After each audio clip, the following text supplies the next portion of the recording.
I was reluctant to go and see my maths friend. I just felt that this I've not got what this chap wants. I don't see how I can bless him. He just gets angry with me at times. And I thought, I'll stay away. I thought, no, I won't stay away.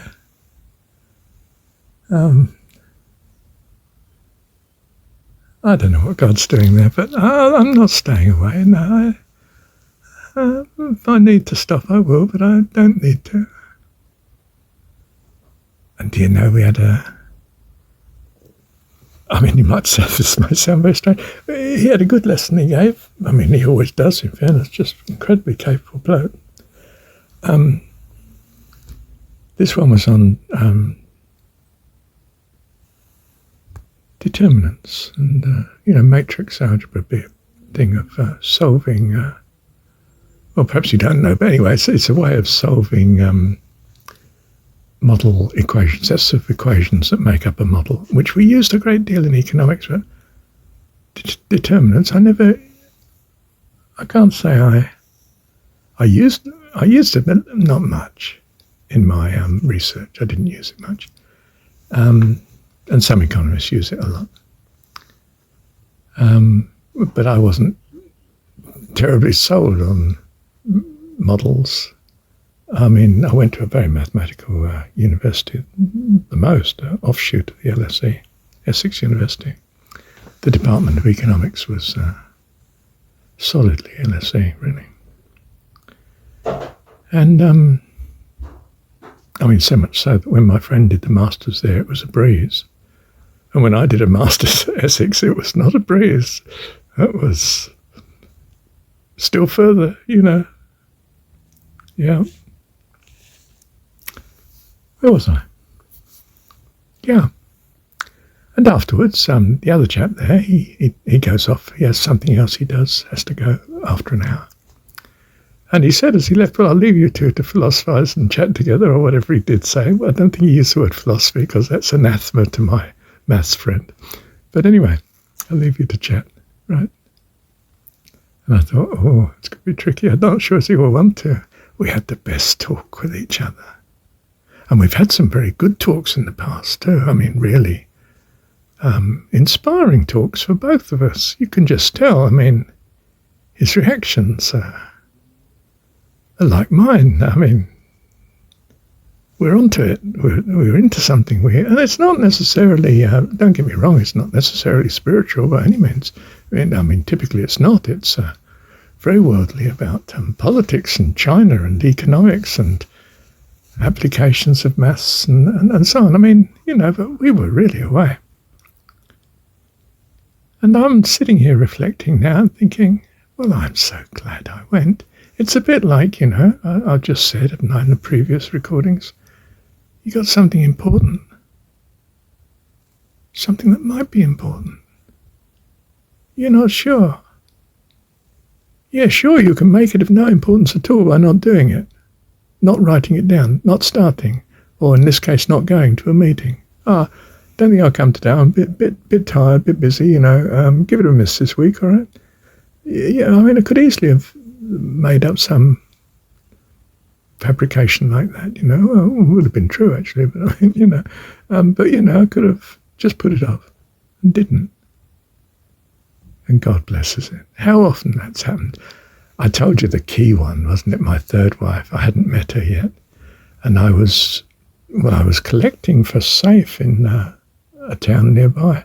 I thought, oh my goodness, I've got my Salvation Army meeting this evening, which I used to help with, which was for people under addiction, and they were people off the streets and so on. I mean, it was the most genuine service I've ever been to, always.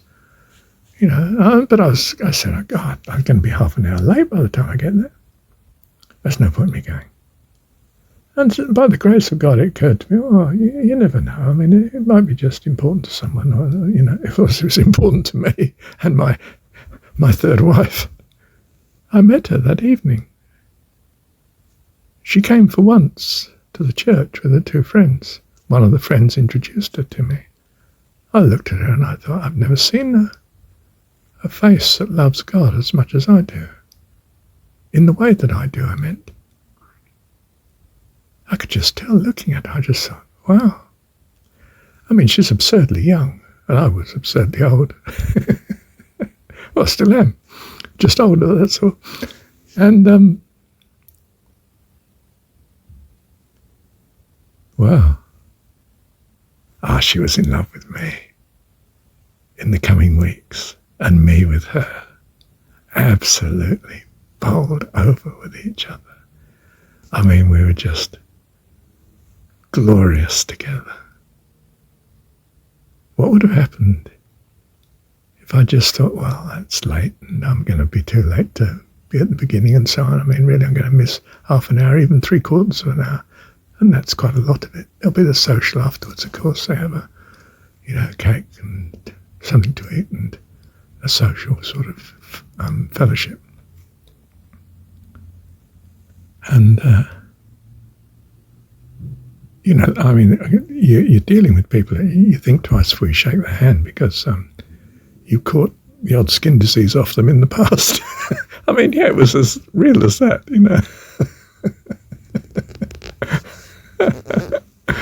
Oh, poor souls.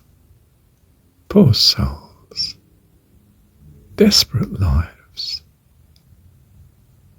I mean, you just couldn't think of the reality of it. It'd be too much for you. You'd be overcome. And greatest blessed evening of probably my life. Met this lovely person. And although when she came to hate me some years later, she said the age was the problem.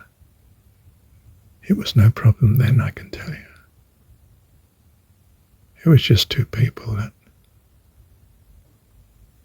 were very earnest in loving God. And that somehow made us so earnest in loving each other. But having said that, I must say, she's the prettiest girl in the world. She was really pretty, lovely, and so affectionate. As I've said elsewhere, she could skip backwards in front of me as we walked by the river, holding my hands, and I was thinking, if anyone from my church sees this, I've had it. I'm history.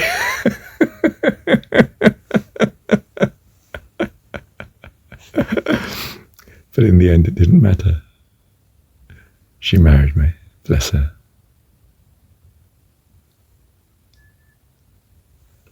Where was I? My maths chap. Yes, what a blessed afternoon. And then I went on to the school, picked up my girl, and her friend brought me home. Thank you, Heavenly Dad.